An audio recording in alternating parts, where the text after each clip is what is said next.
Application of derivative.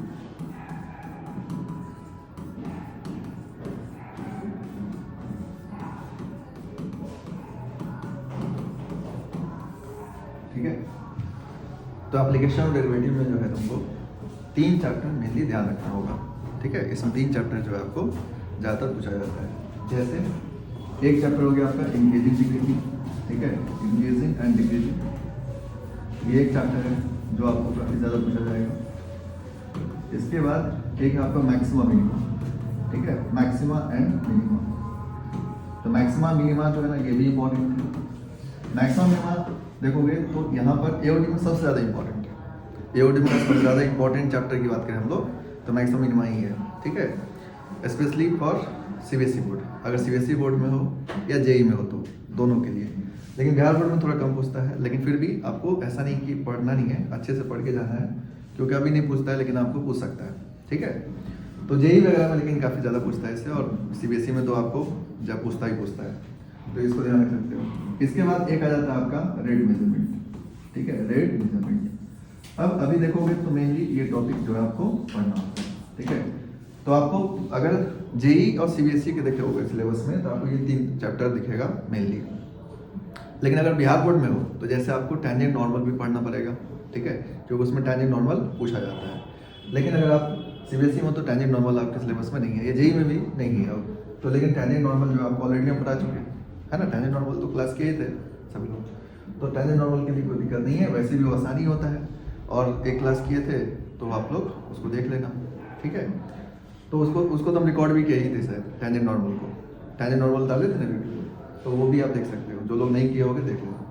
और ये 3 chapter जो आपको अच्छे से करना है। ठीक है, अब देखिए ये तीनों जो है ना एप्लीकेशन डेरिवेटिव का मेजर पार्ट है, और यहाँ से आपको क्वेश्चन 5 मार्क्स का भी आ सकता है और आपको 1 मार्क्स का भी क्वेश्चन पूछा जा सकता है। तो ये हर तरह के क्वेश्चन इससे आ सकते हैं।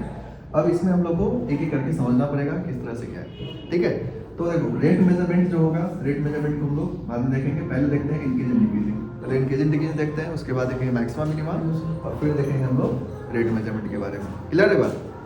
तो कुछ बेसिक कंसेप्ट पहले एक बार समझ लो, क्योंकि ऑलरेडी सब लोग पढ़े तो हो ही, फिर भी एक बार समझ लो कि इंक्रीजिंग डिक्रीजिंग के लिए क्या क्या जरूरी है। ठीक है, फिर हम लोग डायरेक्टली क्वेश्चन पर आ जाएंगे। तो इसमें हम लोग इंक्रीजिंग डिक्रीजिंग की अगर बात करें, पहला इंक्रीजिंग एंड डिक्रीजिंग फंक्शंस।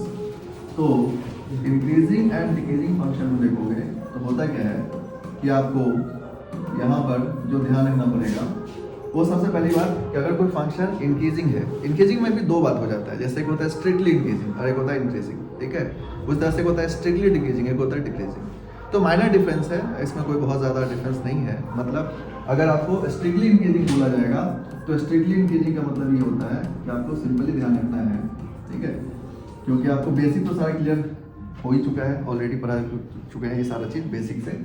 बस आपको ध्यान रखना है स्ट्रिक्टली इंक्रीजिंग अगर बोलेगा तो आप क्या करोगे, यहाँ पर dy/dx जो है वो क्या करोगे आप ग्रेटर देन 0। अगर dy/dx ग्रेटर देन 0 कर दोगे तो क्या कहना है स्ट्रिक्टली इंक्रीजिंग। क्वेश्चन बनाने के लिए ही जरूरी है, बाकी बेसिक में आपको ऑलरेडी सारा चीज़ क्लियर है। तो dy/dx क्या है ग्रेटर देन 0। अगर आप यहाँ पर ये चीज़ को ध्यान रखोगे, अगर इंक्रीजिंग होगा तो थोड़ा माइनर डिफरेंस होगा। ठीक है, यहाँ पर क्या हो जाएगा, इंक्रीजिंग फंक्शन होगा तो क्या होगा dy/dx को क्या ले लोगे इक्वल ग्रेटर देन 0। तो ये बेसिक बात जो आपको ध्यान रखना है।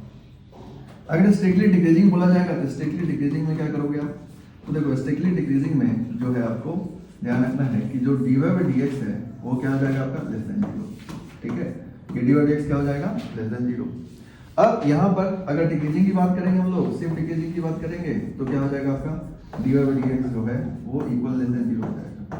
ठीक है, ये बात आपको ध्यान रखना है। अच्छा, ये जो भी होगा, जो भी आप सॉल्यूशंस करोगे, इंटरवल निकालोगे कि कहाँ पे इंक्रीजिंग है, कहाँ पे डिक्रीजिंग है, कहाँ पे स्ट्रिक्टली इंक्रीजिंग, कहाँ पे स्ट्रिक्टली डिक्रीजिंग है, इन सभी के लिए आपको ये ध्यान रखना है कि ये सब उसके डोमेन के अंदर होना चाहिए, डोमेन से बाहर नहीं होगा।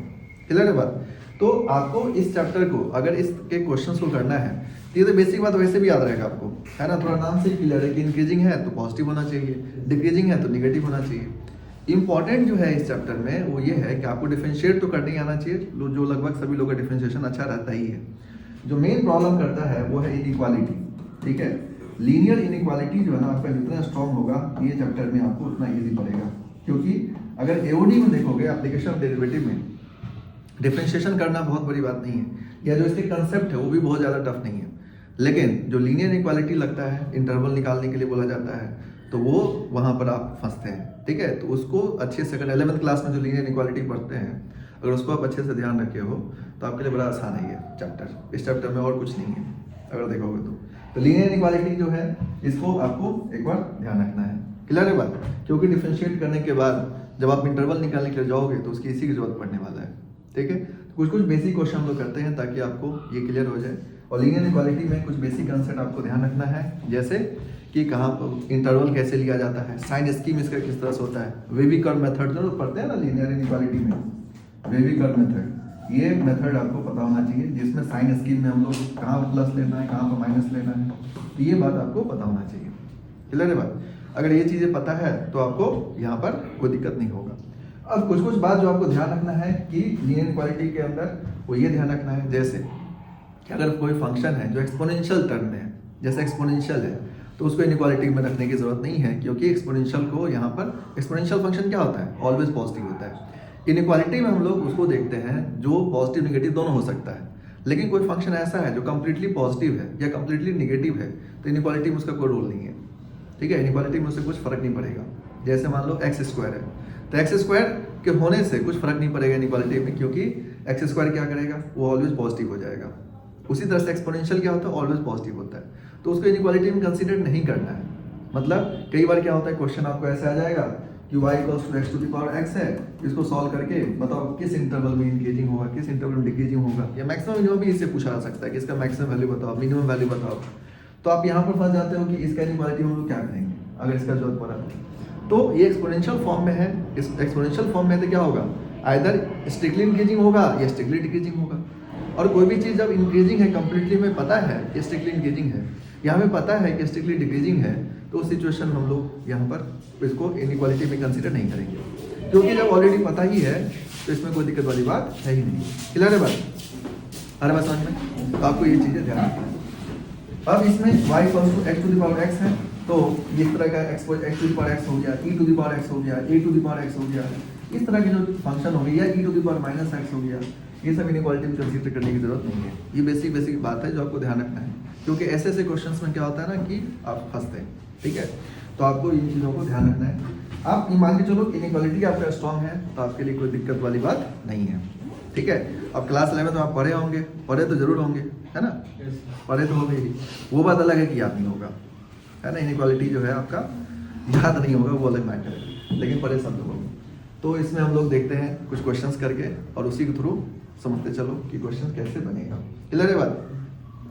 तो स्पेशली आप लोग 2 लोग को ध्यान देना ही है कि जिन लोगों को सीबीएसई में हो उनको ये सवाल आएंगे ही आएंगे, ये क्वेश्चन आएंगे ही आएंगे, और बिहार बोर्ड में भी क्वेश्चन आ सकता है, ठीक है। और जेई देना है तब तो आपको श्योर ही रहना है कि चैप्टर आपका स्ट्रॉन्ग होना चाहिए, मैं मतलब कंप्लीटली एओडी आपका अच्छा होना चाहिए, ठीक है।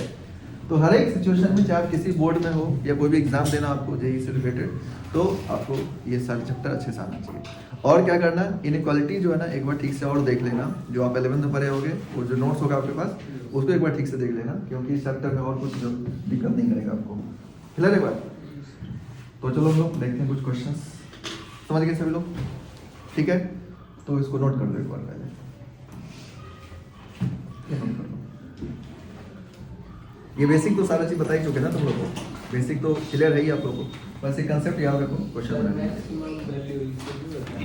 मैक्सिमम मिनिमम आएगा, वो मैक्सिमम और मिनिमम वैल्यू जो आता है तो मैक्सिमम मिनिमम में आएगा। नहीं, अभी ये इंक्रीजिंग डिक्रीजिंग चलता है।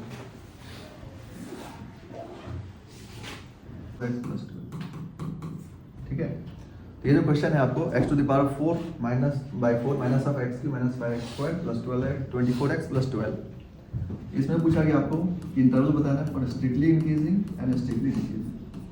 ठीक है, स्ट्रिक्टली इंक्रीजिंग के लिए, और दूसरा क्वेश्चन क्या है आपको स्ट्रिक्टली डिक्रीजिंग के लिए। ठीक है, तो देखो बहुत बेसिक क्वेश्चन है ये, आपको यहाँ पर सिंपली क्या करना है, डिफरेंशिएट करना है और आपको पता करना है इंटरवल को, इंटरवल जो है उसमें कहाँ पर स्ट्रिक्टली इंक्रीजिंग है, कहाँ पर स्ट्रिक्टली डिक्रीजिंग है। समझा ना बात? तो ये जो है ना आपको समझना है यहाँ पर। तो देखिए इसके लिए क्या करना है आपको, डिफरेंशिएट करना है। जैसे क्वेश्चन देख लो पहले, तो जब इसको सॉल्व करने के लिए जाओगे तो सॉल्व कैसे करोगे, यहाँ पर देखो इसको सॉल्व करना बहुत आसान है। यहाँ पर सॉल्व करने के लिए आप डिफरेंशिएट कर दो इसको, यानी f' x निकाल दो, या इसको dy/dx में लिख सकते हो। ठीक है, इसको डिफरेंशिएट कर दो, डिफरेंशिएट करोगे क्या मिलेगा 4x³ divided by 4 minus of x³ का क्या हो जाएगा 3x² minus of 10x plus of 20। ठीक है 4 ये कैंसिल हो जाएगा तो आपको क्या मिला यहाँ से x³ minus of 3x² minus of 10x plus 20। ठीक है अब इससे सबसे पहले क्या पता करना पड़ेगा आपको क्रिटिकल पॉइंट, एक ऐसा पॉइंट जहाँ पर ये dy/dx जीरो कहाँ हो सकता है। ठीक है तो यहाँ पर हम लोग क्रिटिकल पॉइंट पता करने के लिए क्यूबिक इक्वेशन है तो आप क्या कर सकते हो हीट एंड टेल से एक वैल्यू इसमें पुट करके देख सकते हो कहाँ पर जीरो हो रहा है। जैसे मान लो x का वैल्यू यहाँ पर 1 पुट करने से तो नहीं होगा 2 पुट कर लो, मान लो x का वैल्यू 2 पुट कर लो तो कितना आ जाएगा ये आपका 1 माइनस इंक्रीजिंग है बताएं डिक्रीजिंग हो रहा है स्ट्रिक्टली डिक्रीजिंग है, दो क्वेश्चन इसमें स्ट्रिक्टली इंक्रीजिंग स्ट्रिक्टली डिक्रीजिंग। ठीक है अब यहाँ पर देखो ये हो जाएगा आपका 8 माइनस ऑफ ये कितना हो जाएगा आपका 12 और ये क्या मिलेगा आपको 20 प्लस ऑफ 24। ठीक है तो इसमें देख लो तो ये आ जाएगा 0 है ना, ये 0 आ जा रहा है इसका मतलब x = 2 क्या होगा इसका एक रूट होगा तो x = 2 इसका रूट होगा तो क्या करोगे x - 2 से इसको डिवाइड कर दो है ना, x - 2 से डिवाइड करके बाकी दो रूट और निकालना पड़ेगा क्योंकि क्यूबिक इक्वेशन है तो x - 2 से डिवाइड कर लेना। x - 2 से इसको डिवाइड कर लो, x - 2 से डिवाइड करोगे x³ minus of 3x² minus of 10x plus 24। ठीक है तो x - 2 से डिवाइड करना है आपको, x - 2 से क्यों डिवाइड करने के बाद समझ आ रहा है इसलिए क्योंकि x = 2 को ये सेटिस्फाई किया। मान लो x = -2 पर सेटिस्फाई होता तो x + 2 से डिवाइड करते। ठीक है तो क्यों इसका फैक्टर जो बनाओगे तो क्या बनेगा x - 2 इसका फैक्टर बनेगा। अब इसको सॉल्व कर दो तो कितना मिलेगा आपको यहाँ से x² तो ये आ जाएगा आपका x³ माइनस ऑफ 2x²। ठीक है माइनस प्लस ये मिलेगा आपको minus of x² minus of 10x। ठीक है फिर माइनस x से कर लो तो ये क्या मिलेगा आपको माइनस ऑफ x² और ये हो जाएगा प्लस ऑफ 2x। ठीक है तो ये प्लस माइनस ये कितना हो जाएगा आपका माइनस ऑफ 12x और ये हो जाएगा प्लस 24। अब इसको सॉल्व करोगे तो कितना से कर दोगे -12 से कर दोगे तो यहाँ पे क्या हो जाएगा कैंसिल हो जाएगा। इसका मतलब कि यहाँ पर जो फैक्टर बनाओगे तो ये क्या बना आपका ये जो फैक्टर बन गया वो बन गया आपका x - 2 इंटू ये क्या आ गया आपका x² minus x minus 12 equals to. ठीक है ये फैक्टर अब इसको क्या कर सकते हो ब्रेक कर सकते हो। ठीक है इसको ब्रेक करोगे तो आपको पता चल जाएगा कि वैल्यू क्या क्या होगा। ये क्वाड्रेटिक है, क्वाड्रेटिक में तो ब्रेक हो ही जाएगा तो कितना हो जाएगा आपका x - 2 है ना इंटू ये क्या मिलेगा आपको x - 4 इंटू x + 3। ठीक है इक्वल्स टू 0 क्योंकि यहाँ पर देखोगे तो इसको ब्रेक करोगे तो ये आ जाएगा आपका x² और -4x प्लस 3x तो -x और -12 ये आ जाएगा। अब इसका मतलब यहाँ पर x का वैल्यू क्या क्या आ जाएगा आपका एक आ गया -3 एक 2 और एक 4 ये क्रिटिकल पॉइंट आ गया। अब इसको क्या करना है आपको नंबर लाइन पर डालना है। ठीक है नंबर लाइन पर अब इस नंबर लाइन पर जो क्या करना है आपको यहाँ पर इंक्रीजिंग ऑर्डर में नंबर को रखना है, ध्यान रखना है क्या करोगे इंक्रीजिंग ऑर्डर में नंबर को रखना है। तो यहाँ पर देखो -3 ये हो जाएगा 2 ये क्या हो जाएगा 4 ये प्लस इनफिनिट ये माइनस इनफिनिट। अब आपको क्या देखना है साइन स्कीम को देखना होगा, क्या देखना होगा साइन स्कीम। तो साइन स्कीम देखने के लिए आपको सिंपली क्या करना है 2-3 तरह से देख सकते हो लेकिन सबसे आसान ये है कि जो फैक्टर रहेगा उसका साइन देख लिया करो। ठीक है जैसे देखो x है तो इसका वैल्यू क्या है पॉजिटिव है, ये x है तो इसका वैल्यू भी पॉजिटिव है, इसको मल्टीप्लाई कर दो है ना इसका वैल्यू पॉजिटिव है। फिर ये x ये भी क्या है पॉजिटिव है तो इसको भी मल्टीप्लाई कर दो तो सभी मल्टीप्लाई होने के बाद वैल्यू क्या मिलेगा आपको पॉजिटिव यानी यहाँ पे क्या जाएगा। ठीक है इससे कर सकते हो या फिर आप ऐसे ध्यान रख सकते हो जैसे ये जो राइट मोस्ट रूट है जैसे 4 है इसके आगे कोई वैल्यू ले लो और यहाँ पर सब्स्टिट्यूट करके देख लो ये पॉजिटिव दे रहा है या नेगेटिव दे रहा है। अगर ये वैल्यू पॉजिटिव देगा तो यहाँ पॉजिटिव लिखना, अगर नेगेटिव देगा तो नेगेटिव लिखना। क्लियर है बात। अब इसके बाद क्या करना है ऑल्टरनेट साइन चेंज कर देना। जैसे ये पॉजिटिव है यहाँ पे क्या हो जाएगा नेगेटिव, यहाँ पर पॉजिटिव और यहाँ पर नेगेटिव। ये बात ध्यान रखना आपको। अब स्ट्रिक्टली इंक्रीजिंग और स्ट्रिक्टली डिक्रीजिंग में आपको क्या ध्यान रखना है। देखिए स्ट्रिक्टली इंक्रीजिंग का बेसिक कंसेप्ट क्या है कि dy/dx ग्रेटर देन 0 होना चाहिए। तो अगर स्ट्रिक्टली इंक्रीजिंग के लिए आपको आंसर लिखना है स्ट्रिक्टली इंक्रीजिंग के लिए तो बहुत आसान है। आप यहाँ पर स्ट्रिक्टली इंक्रीजिंग देखोगे तो कहाँ मिलेगा आपको, यहाँ पे मिलेगा और ये वाला वैल्यू मिलेगा क्योंकि dy/dx क्या होना चाहिए ग्रेटर देन 0। तो dy/dx ग्रेटर देन 0 करोगे तो x बिलोंग्स टू क्या हो जाएगा आपका -3 से 2 यूनियन 4 से ∞। ठीक है क्योंकि दो आंसर लिखोगे तो क्या लगाना पड़ेगा यूनियन। क्लियर है बात यहाँ तक। अगर तुम्हें स्ट्रिक्टली डिक्रीजिंग लिखते हो मान लो तो स्ट्रिक्टली डिक्रीजिंग के लिए क्या करोगे स्ट्रिक्टली डिक्रीजिंग के लिए आपको क्या हो जाएगा लेस देन 0। ठीक है x यहाँ पर dy/dx क्या हो जाएगा आपका लेस देन 0। तो अगर dy/dx लेस देन 0 करोगे तो x बिलोंग्स टू क्या हो जाएगा ये आपको मिलेगा और ये वाला पार्ट मिलेगा, डिक्रीजिंग ये है और ये वाला पार्ट है। तो इसका मतलब क्या मिलेगा आपको, माइनस इन्फिनिट से -3 यूनियन 2 से 2 से, ठीक है। तो इस तरह से सॉल्व हो जाएगा। क्लियर है बात। तो देखो अगर यहाँ पे इस क्वेश्चन देखा जाए, अगर तुम इसको ठीक से देखो और समझो तो इसमें है क्या, इस क्वेश्चंस में अगर आपको इनइक्वालिटी आता है, मान लो अच्छे से इनइक्वालिटी ठीक से पता है और आपको डिफरेंशिएट करने आता है, तो इसमें और कुछ करने की जरूरत नहीं है, ठीक है। मतलब आप गलती कहाँ पे कर सकते हो, डिफरेंशिएशन में कोई नहीं गलती कर सकता, क्योंकि इस तरह का डिफरेंशिएशन हर बच्चे को आते हैं, ठीक है। जो मेन प्रॉब्लम है वो यहाँ पर है, ठीक है। और ये प्रॉब्लम कहाँ पर आता है आपका 11th क्लास में, ठीक है। तो आपके जो मतलब प्यारे भाई भैया एवं बहना जो कहते रहते हैं ना कि 11th में मत पढ़ो, 12th में पढ़ोगे, 12th में 12th का ही पूछता है, ठीक है। तो वो नहीं है, हम तो डूबे सनम तुमको भी ले डूबेंगे, तो वो भैया बहना तो निकल गए होंगे हॉस्टल से, लेकिन आप लोग को निपटा के जाएंगे। तो ये जो आप नहीं पढ़ते ना इनइक्वालिटी, क्लास 11th नहीं पढ़ना जो है ना सबसे बड़ा ब्लंडर है। क्लास 11th में जो है आपको, जैसे आपको अभी ट्रिव आता होगा हर जगह, है ना, जैसे ट्रिव आता होगा आपको क्या हो जाता होगा कि आधी शक्ति नहीं, लगभग 90% शक्ति आपके निकल जाते होंगे देखते ही क्वेश्चन को। ऐसा होता है ना, हाँ। क्लास 11th में बोला गया होगा ट्रिगो पढ़ो, कितनी बार बोले होंगे ट्रिगो पढ़ो, ट्रिगो पर ध्यान दो, लेकिन तुम लोग नहीं ध्यान दिए होगे और आज भी परेशान कर रहा है। एग्जाम में ज़्यादा परेशान करता है, क्योंकि जब तुमको एग्जाम के बाहर अगर इतना परेशान कर सकता है, एग्जाम के अंदर तो और कॉन्फिडेंस चाहिए उसको सॉल्व करने के लिए।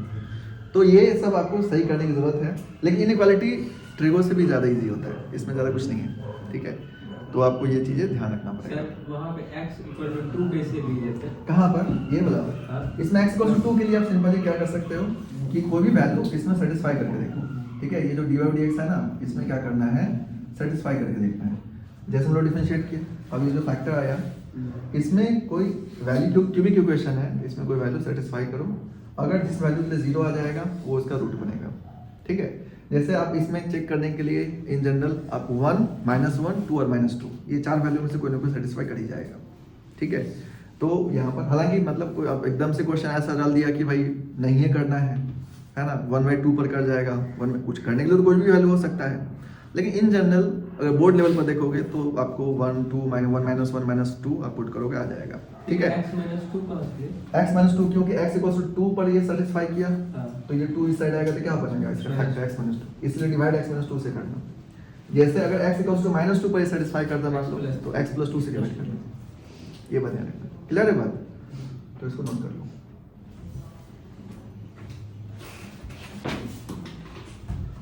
चलो नेक्स्ट क्वेश्चन, माइंड फिंगर।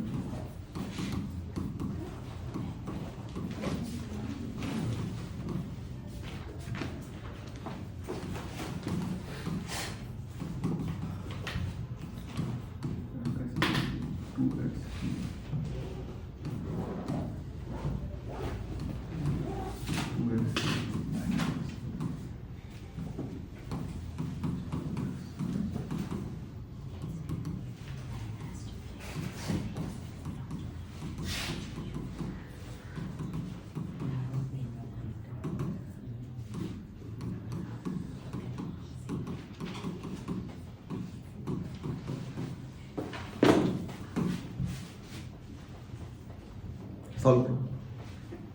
यहाँ पर भी क्या करना है आपको, इंटरवल निकालना है। इंटरवल जो है आपको fx = क्या दे रखा है, 2x³ + 9x² + 12x - 1। तो ये और इजी क्वेश्चन है, ठीक है, इसको और आसानी से बना सकते हो। बन गया। तो देखो इसको अगर सॉल्व करोगे इसमें सिंपली, तो इसको डिफरेंशिएट कर दो तो क्या आ जाएगा, dy/dx = 6x² +